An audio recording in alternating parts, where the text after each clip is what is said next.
Украина майжилері Северодонецтен яңы позицияларға чықма қаймырын алды. Эвелки позициялар Русия үжімлері нәтижесінде бұтынлей виран етілген.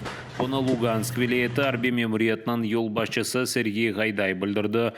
Бұтынлей виран етілген Северодонецк үшін біле ұрушлар девам еті. Баштапта қайдеткенлеріне көре, душман танк ве артиллерия құлланып Северодонецк, Комшу, Лисачанск ве чевре четінде олған қасабаларыны үжіметі. Бұнен берабер руслар учаклар вастасынен бомбалар ташлай. Украина майжилері душманға мунасип қаршылық көстермеге девам еті. Окупанти вели наступ у районі населеного пункту Мирна Долина. Бойові дії тривають. Наступальні дії ворога в районі Борівського наші воїни успішно зупинили. На Новопавлівському напрямку ворог завдав вогневого впливу в районах населених пунктів Антонівка, Вугледар та Золота Нива. Задіяні ворогом диверсійно-розвідувальні групи українські воїни виявили та розбили. Залишки ДРГ противника у паніці втекли. Украина женебінде işgalciler ucum etip olamay. Aksine mudafa позицияларыны пекітіп Украина артиллериясынен күрешмеге тұрыша. Баштапнан малюматна көре, işgalciler Бердянск деңіз лиманнан акваториясындан майынларыны ала. Тахминлерге көре бұл лиманна силави техника кетірілмесі үшін құллана білелер. Душман Херсон вилаетінің Билокрынете қасабасы янында ұлған Украина арбилері позицияларына учақтан бомбалар ташлай. Украина учақлары да işgalciler тынч қалдырмай. Наша авіація на відповідних ділянках вдарила по скупченнях ворога у відповідь. Українські партизани продовжують спротив на тимчасово захоплених територіях. Тотальний спротив українців триває. Украина тарихында ең бұйық қанунсыз коллекция. Акина кадлы скит қылышлары, қадеме юнан демір башлықлары, трепилля медениетнің сауытлары ве бойын безеклері. Шымды Эрбір Авропа музейі пықылайжақ 6 беңден зияде артефакт Украина тарихы милли музейінде сергілене.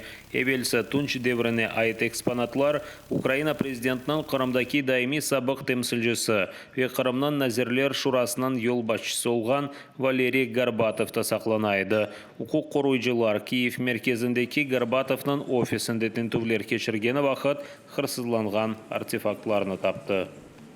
Частина колекції, ймовірно, викрадена з музеїв тимчасово окупованого Криму. Це слідство ще доведеться встановити. Серед знахідок в ході обшуку вилучено старовинну книгу «Саркофаги Галії», яка була експонатом Руського археологічного музею Константинополя. Миллионларca доллар фияты олған ве пек қиметлі тарихи мирас деп сайылған археологик тапылмалар, гізлі одалар, электрик құтысы ерлешкен ханелер ве таванда сақланайды. Ғалиба Горбатов экспонатларға дегерлі қимет кесмеген еді. Бұны үшін базы артефактлар зарар көрді. Меселі 17 асырының 2 ярысына қадар басылған китапны хусуси шарайтлерде сақламақ керек. Ама Горбатовның офисінде бұл экспонат Адімеч Муаккабатура. По-перше, це бібліотечна книга. Там є номер бібліотеки Національного заповідника Херсонес-Таврійський. По-друге, це стародрук. Що це означає? На руки такі книги не дають.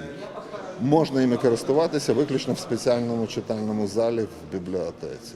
Вона була в нього вдома. Це вже, як на мене, це крадіжка доведена, переконана. Горбатов айры одыда сақлаған қадеми қылычлар, карабинлер ве бірчоқ кәпіклер сабық Қырым баш назиріне қаршы давада мадди делиллер олacak. Валерий Горбатов işgal етілген Қырым ве Донбасста бизнеснен оғырашқаны, анда бергілеріні одегені ве аслында işgalciler режиміні паранен темин еткенінде шеклене. Devlet Тақиқат бюросында білдіргенлеріне көре, Горбатов Қырымнан işgalciler yol başçısı Aksionov'nen yakın münasibetlerde bulunup, hatta Aksionov'ның apayından onun mal mülkiyetini kullanma hakkını alaydı. Обшуки тривали 5 діб. І, власне, в цьому приміщенні знайшли кількість об'єктів, які змогли вивезти лише 2 вантажними автомобілями. Походження цих цінностей ще належить встановити. Частини ми розуміємо, що вони походять з кримських музеїв, але більшість частини – це незаконно розграбовані кургани, які збиралися, очевидно, дуже тривалий час. Ми розуміємо, що тривали роками. Medeniyet Naziri Ukraina tarixында ең бұйық қанунсыз коллекция medeniyet жеттен пек emiyetli деп айтты.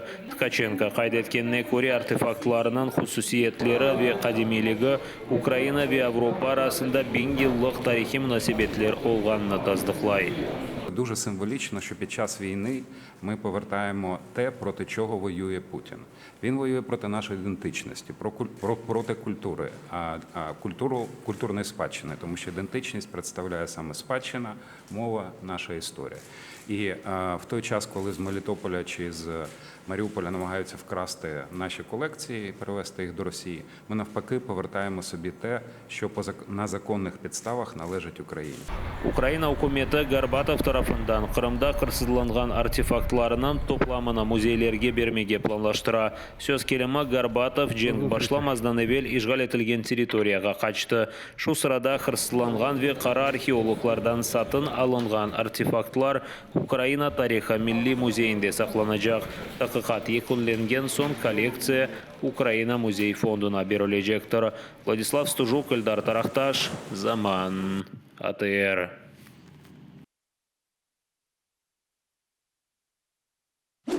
Жезалап іштен бошатқан сон қорқызалар. Ишгалжилер талебелерінен Дженкве ишгал аққанда қонышқаны үшін Джанкой мектебінің оджасы Сусана Безазиеваны тақып еті. Бұны Гратыне шариаты хабер еті. Безазиева айтқанына көреті нефус вақтында екі талебе фашизм ве нацизм аққында қонышқаны ешіткенде лавқа қошылып, олар бұл сөзлерінің манасыны білемі білмеймі сұраған. Соныра қадын талебелерге украинлер өз евлеріні қорчалағаны, өз сербестлігі ve müstakilligi için kureşkenini anlatkan. Ocağını işten boşatma hakkında arizanı yazmağa mecbur ettiler. Jankoy şehri'nin işgalciler mahkemesi Susana Bezaziyevaga sanki dersin Rus ordusunun itibardan düşürülmesi sebebinden 30.000 ruble para cezasını belgiledi. Машинада bulunğanı vaqt patlatıldı. Xerson partizanları işgalcilerinin işbirlik yapkan Dmitri Savluchenka'nı yok etti. Sözde Xerson vilayetinin işgalciler memuriyetinde aile, yaşlar ve sport idaresinin yol başçısı olğan maşina Xersonda sabah saat 8'de patlatıldı. Araba birden alevlendi. Savluchenka Ukraynaga qarşı faaliyetinen uğraşqanı bellidir. O halk deputatı ve Putin'nin kudası olğan Viktor Medvedchuk ve Anatoly Sharin'in fırqalarının azası edi. Savluchenka 2020 senesi kollaborant Vladimir Saldan'ın saylavaldı ştabında çalışkan edi. Rusiya Ukraynaga istila etken son işgalcilerinin işbirlik yapı başladı. Xerson vilayeti harbiy memuriyetinin yol başçısının meslihatçısı Sergey Xlань bildirgenine göre Savluchenka partizanlar tarafından öldürüldü. Patlama vaxtında diğer bir kimseylak olmadı. Xerson partizanları işgalcilerinin başka yardımcılara kayda bulunğanını bile dep kaydetti. Отдельно хочу обратиться к рупорам Кремля, Кириллу Стремугусову и Владимиру Сальдо. Вы следующие. Ваши друзья с Энергодара и Чернобаевки уже понимают, что мы готовы на все. Просим вас оставаться в Херсоне и принять смерть, а не спрятать голову в песок. Українці, просимо вас набрати стрижки терпіння. Херсон був і буде українським. Центр журналистских расследований Украинаның кеченлерде işgal etilgen topraklarынан sakinleri için yalan haberler tarif etken teşvikatçılarının adlarına belgiledi. 2014 senesi Kırım'da yapkanı kıbı bu sefer Xerson ve Zaporizhia vilayetlerinde Ukrayn şirketlerinin telekulelerini zapt etip anda Rus telekanallarının yayınlanmasını başlatkan işgalcilerinin skeması meydanға çıkarıldı. Ух ты ж ёшик! Я такого хлама отродясь. Rus maxsus xizmetlerinden Xerson ve Zaporizhia telestudiyalары yerine yayınlanuvunu başlatmağa vazifeni alğan Kırım adlı televizyon radyo şirketi bu harbi cihetten esas rol oynay. 2020 senesinden başla bu teşvikatçı kanalını Vadim Pirvых idare etti. O geçmişte Lider adlı Kırım radyo şirketinin alıbarıcısıydı. 2016 senesi sözde informasyon siyaseti nazirinin muavini vazifesine tayinlendi. Бу ise сөзде Қырым телевизион радио шirketining баш продюсері ве Қырымнан işgalciler yolbaşçısının meslihatçısı Олег Крючков. O yarmada işgal etilmezden evvel Новый канал adlı Ukrayn telekanalının muhbiri ve NTV adlı Rus telekanalının jurnalisti edi.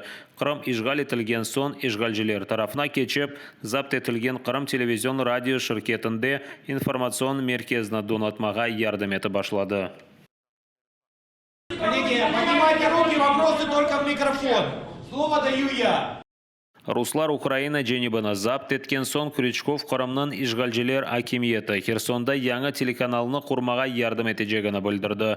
О санки дерсін işgal етілген территорияларда Рус информацион чөплік құтысы пейда олғанында Украина қабатлы деп ялан айты башлады. Украина отключила интернет, люди не могут расплачиваться своими картами, поэтому вариантов нет. Раз Украина отказалась от Херсонской области, значит, святое место пусто не бывает. Откуда уходит гривна, туда заходит рубль. Рус тешвиқатчыларының хаберлеріні яратқанлардан бірі Қырым 24 телеканалының баш муарирі Дарина Сафонова. Сейчас в Херсоне у нас работает группа, там 2 корреспондента с оператором.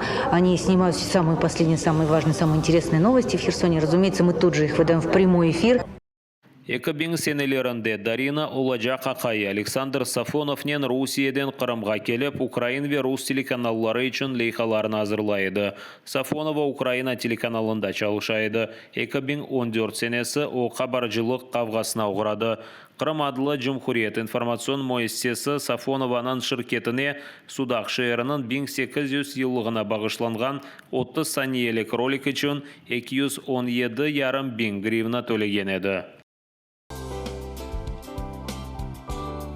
Дабыр Қырым тешвиқатчысы Дмитрий Михайлов о сөзде Херсон 24 лейхасының муарирі олып запт етілген студияларының яйынларында ялан хаберлер тарқатылмасындан месулдыр. Со следующей недели несколько, 2 для начала съемочных групп будут работать на постоянной основе на освобожденных территориях.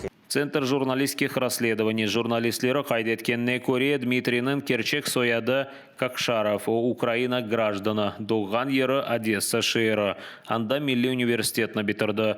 Қырым işgal etilmezden evvel рыцарь ұрышларына тешкіл етіп, реконструктор оларақ çalışайды. И наступает прозрение для местных жителей. Они понимают, что спецоперация – это освобождение. Освобождение от лжи, освобождение от фашизма и бандеровского беспредела. Работайте, братья! Bu zapt etilgen Ukraina jenebінде тешвиқатчы Юрий Авдеев тарafından yapılgan reportaj. O da Ukraina гражданы. Çok yıl devamında Қырым телеканаллары, matbuat hizmetleri ve hatta Русское единство adlı Aksionov'ның fırkasında çalışайды. Şimdi Rus arbilerinin beraber işgal etilgen territoriyalarına ziyaret etti. Rus tecavüzünü aqlab nasıldır natsistler hakkında tarif etti. Нацистская идеология агрессивно продавливалась в общественное сознание. Впрочем, для освобожденных территорий этот кошмар уже в прошлом. Ve Melitopol kirazını kırsızlay. Секрет уникального вкуса мелитопольской черешни в мягком теплом климате и неповторимом грунте. Чернозем здесь покрыт песком. Именно он сохраняет дневное тепло и согревает деревья в темное время суток. Сөзде дабыр махсус мұхбір Сергей Руденко Рус арбелері кечірген фильтрация тедбірлері аққанда тариф етіп, сөзде құртарыжылар аққанда сақты левхалар азырлай.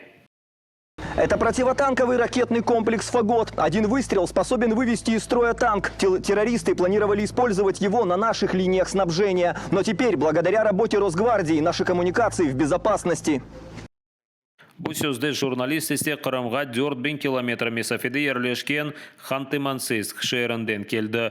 O бірінші olarak Росгвардия арбелерінен берабер Санкедерсін гуманитар мақсатнен Херсон вилаетіні зиярет етті. Прямо сейчас мы заезжаем в Геничинск, город в Херсонской области. Большой Урал с необходимыми продуктами сопровождают 2 боевые машины «Тигр» и подразделения Росгвардии. Evvelsi аңылған бұтын журналистлер, тешвиқатчылар ве Рус işgalcilerinin yardımcılarıdır. Олар yapқан әрекетлер harbiy jinoyatdir. Bunun için ularını mesuliyetlikке çektirmek gerek. Teşvikatçılar mahkemeden işgal etilgen Kırımda saklanıp olacağına umut eti. Ama yarımada işgalden azat etilgen son ular tek Rusiyaga kaçıp kurtarılabilecek. Kiyev'de Milli Hareket iştirakçısı Ridvan Ibragimov ile vedalaştılar. O 68 yaşına kelip Kiyev hastahanelerinden birinde ağır hastalık neticesinde vefat etti. Cenaze namazı Cuma namazından son Kırım Müslümanları Dini İdaresi'nin camisinde kılındı. Мы сегодня собрались для того, чтобы совершить джаназе намаз по Ридван Ага. Ридван Ага является известнейшим активистом крымско-татарского народа. Он вложил немало сил и усердия на этом пути. Siz razı mısınız ondan? Ey cemaat, siz razı mısınız? Razı. 2014 yılında Ruslar hücum ettiği zaman Ridvan Bey Melitopol'de vatandaşların, din kardeşleri toplayıp düşmana karşı askeri birlik tuttu. Ve bu yıllar devamında hep vatanımızı parçalamak için hareketler yaptı. İnsan ölü yakınlaştığı zaman söylediği laflar çok samimi olur. Ben sonki kere onunla görüştüğüm zaman dedi ki yazık olsun. İstedim ki savaşta, Ruslarla savaşta ölmeye ama mecbur oldum hem de tekrar bu köşekte olmuyor. Şehitler ölmez diyorlar. Elbet bu gibi insanlar milletin kalbinde daima kalacaklar. Allah rahmet eylesin. Yatkan yeri cennet olsun. Melitopol'de Ridvan ağamızı bilmeyen kişi yoktur. Gerçekten de Ruslar olsun, Ukraynalılar olsun, soydaşlarımız Kırım Tatarlar olsun ve ona böyle karşı söyleyecek kişi olsa da böyle mahsus yapanları vardırlar. O kadar temiz yürekli, yüksek gönüllü ve ağamız söylediği gibi milletini ve vatanını seven bir kişiydi. Şimdi her bir şeyi açıklamaya olmayız, cenkete. Ama emin olunuz Ridvan ağamız sonki günecek bu hastahaneye gelmeyecek, yaşayan yerinde Ruslarga direnmek için hareketler yaptı. Kalanlarını son söyleriz. Cenk bitken son. Ridvan Ibragimov Запорижье региональ мejlisinin yol başçısı ve Melitopol'de Azat adlı Kırım Tatarlar vatanına kaytuvuna kol tutup komitetinin yol başçısıydı. Ridvan Ibragimov 1954 senesi sürgünlükte Rusiyanın Sverdlovsk vilayetinde doğdu. Anda 1944 senesi onun ana babası sürgün etilgen edi. 1956 senesi Ibragimovlar Kurantası Kırımga kaytıp yerleşip olamagan son Melitopol şehirinde yerleşmege mecbur oldu. Ridvan ağa yaşlıktan Kırım Tatar Milli Hareketi'nin faal iştirakçısıydı. Birkaç kere Zaporijye vilayetinden kurultay delegatı olarak saylandı. O yolbaşçılık etken komitet Kırım Tatar medeniyeti ve urf adetleri saklanma ve inkişaf etmesinden uğraşaydı. 2014 senesi Kırım Ruslar tarafından işgal etilgen son Ukrayna toprak bütünlüğü tiklenmesi için ve Kırım Tatar siyasi mabuslarına kol tutmak için Melitopol'de birçok miting ve aksiyalar geçirgen edi.